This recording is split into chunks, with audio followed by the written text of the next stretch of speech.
Hi வணக்கம். இன்றைக்கி நம்ம பார்க்க போகிறது இலங்கையை பற்றின சில விஷயங்கள். இலங்கை அப்படின்னு எடுத்துக்கிட்டாலே அழகான ஒரு தீவுன்னு நமக்குலாம் தெரியும்.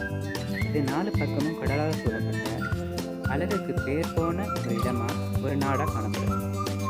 இதில் முக்கியமாக பார்த்தோன்னா மலைத்தொடர்கள், காடுகள், கடல்கள், இயற்கை அரண்கள், நீர்வீழ்ச்சிகள் அப்படின்னு ஏகப்பட்ட அழகான இலங்கை சொந்தமாக காணப்படுது.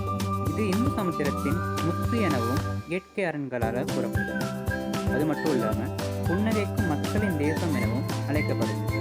இலங்கை அப்படின்னு நம்ம எடுத்துக்கிட்டோம்னா இலங்கையில் ஆவணப்படுத்தப்பட்ட வரலாறு 3000 ஆண்டுகளை கொண்டிருக்கிறது. இலங்கை பல சமய, பல இன, பல மொழிகள் பேசுவோரின் தாயகமாகவும் இருக்கு. இலங்கை 1977ஆம் ஆண்டு நிர்வாக தலைநகரமாக ஸ்ரீ ஜெயவர்தனபுர கோட்டையை நியமித்திருக்கு.